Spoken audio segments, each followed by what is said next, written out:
Hello everyone and welcome to another Star Wars figure review. Today we're going to take a look at some figures from the Star Wars Mission Series 2-pack line, and this time around we're going to take a look at two characters that appear in the original and prequel trilogies but have also popped up in the Star Wars Rebels animated TV series. It is of course none other than the droid duo of R2-D2 and C-3PO. Now these particular figures are indeed sculpted in the Star Wars Rebels animated style, so there are some differences between these two figures to the ones that we've seen previously released, and I'll talk about all those in just a little bit. Before we do, as always, we're going to jump into the packaging that these figures come in, and once again we have some very cool artwork on this card. As you can see, you've got the Stormtrooper featured in the back with the Star Wars Rebels logo at the top, and then on either side of the card we have an image of C-3PO and R2-D2. On the back of the box we have an image of the Rebels crew, which is kind of a strange image to use. I'm not entirely sure why that's featured on a pack for C-3PO and R2-D2. It would have made much more sense to have featured the droids there, but I'm assuming that this is to promote the Star Wars Rebels series a little bit more. Just below that we have some other images of some sets from the Mission Series line, such as Boba Fett and the Stormtrooper, which we'll be reviewing next, Luke Skywalker and Darth Vader, Darth Sidious and Yoda, and Zeb Orrelios and the Stormtrooper. Now all of these sets have been reviewed with the exception of Obi-Wan Kenobi and General Grievous, and that's purely because when I saw that set in store I thought it looked crap, so I didn't feel like picking it up and reviewing it. Simple as. So there we go, that is the packaging that C-3PO and R2-D2 come in. Once again, for those of you that keep these figures on card, the Saga Legends and Mission Series packaging is slightly different in size. The Mission Series packaging is a lot bigger, obviously to accommodate the two figures. So for those of you that keep these mint on card, there's a bit of a size comparison for you. Onto the figures themselves, and as I said, these guys are very, very cool. There's almost something very nostalgic about these two figures, at least in C-3PO's case. So this is the figure that we're going to take a look at first. As I said, he's really, really cool. I think he looks good, but I can understand why some people may not particularly like this figure.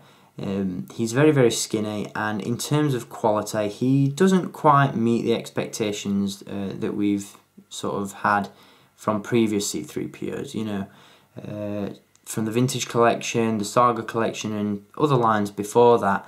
We've seen really, really cool C-3PO figures, and this one he lacks in several areas, but in my opinion there's something very nostalgic about him, and he almost reminds me of the Star Wars Droids C-3PO figure that was released in around 1984, I believe. He has that very animated, very cartoony look to him, which obviously sets him aside from some of those other C-3PO figures, but at the same time he's very skinny, the paint applications aren't particularly fantastic, and as I said, I can understand why some people may dislike him. The few issues that I do have with this figure are as follows. If you're picking this one up at retail, do be careful of the paint applications on the head. I've noticed quite a few of these guys sitting on shelves with really, wonky eyes and huge gaping mouths and just terrible paint applications on the head. So do indeed be careful when purchasing this guy. You really want to make sure you get one that looks good. Another thing that I have an issue with is the detailing on the torso. With previous C-3PO figures, we've got a good look at all that wiring and circuitry that goes on in the torso, whereas with this particular C-3PO figure we've just got a couple of sculpted wires painted in red, and then for the rest of the detail Hasbro have just given it a sort of light wash of silver paint, which it does the job from a distance, but up close it just looks really cheap and nasty. The final flaw in the paint application is located on the palms of the hands. Again, with previous C-3PO figures we've seen wires, we've seen circuits, whereas with this particular version we just get some black painted palms, which kind of make it look like C-3PO is wearing fingerless gloves, which obviously for a protocol droid looks a little bit strange. Other than that, this figure is very cool. He obviously doesn't have the vac metal finish to him. He's got more of a matte finish for the gold colour scheme. He does have some sort of glitter in the paint, which does give him a bit of a sparkle. But yeah, he's not the shiny, reflective C-3PO that we've seen in the past. In terms of articulation, this particular C-3PO figure does feature a swivel neck, swivel shoulders and swivel hips. C-3PO is obviously quite a static figure or character in the movies and in the show, so he doesn't really need to move around too much, especially in the arms. And as you can see, if we come down the bottom of the figure, we do have the silver painted leg. So that's going to do it for C-3PO. As I said, take it or leave it figure. If you have previous releases of C-3PO and you don't particularly feel like adding this one to your collection, there's no real reason to, other than the fact that he is styled slightly different. Obviously he has a more cartoon animated look to him, so it fits in much better with the Star Wars Rebels figures. But as I've said before, if you're happy with your current versions of 3PO, then I'd probably give this one a miss. So on to the second figure in this pack, and that is of course R2-D2. And as I've just mentioned at the end of my summary of C-3PO, this is yet another R2-D2 figure that you could probably afford to skip. Now, while C-3PO is definitely sculpted and styled in the animated look from Star Wars Rebels, it's very, very difficult, in my opinion at least, to tell apart this particular R2-D2 figure to previously released movie realistic versions. With the Clone Wars R2-D2 that we've seen in the past, you know, the Clone Wars R2-D2 had a very unique look to him. You could definitely tell that he was from the Clone Wars animated series. Whereas with this particular figure, he looks exactly the same as he would in the movies. You know, there's not really a whole lot going on with this figure to tell him apart from the other R2s in your collection. With that being said, he does look pretty cool. You know, nothing too out of the ordinary. Just another R2-D2 figure, only this time around obviously with little articulation and no accessories. In terms of articulation, R2-D2 does feature a swivel dome and swivel shoulders, as we'd come to expect.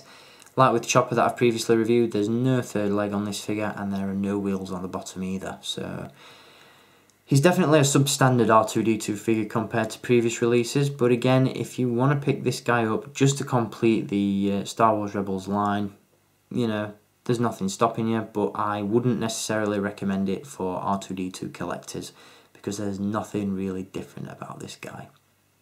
In fact, I would go as far as to say he looks pretty much exactly the same as the previously released movie realistic mission series R2-D2 figure that also came alongside C-3PO, obviously based on his movie appearance. So yeah, not a great deal different going on with R2-D2, so in my opinion he's probably the weakest figure from the set.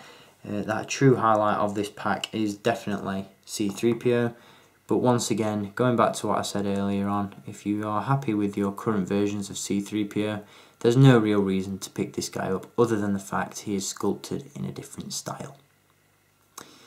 So I'll leave you guys to make up your own mind as to whether you want to pick this pack up or not. Obviously I chose to pick it up because I'm a huge fan of the Rebels show and I really wanted to complete the line.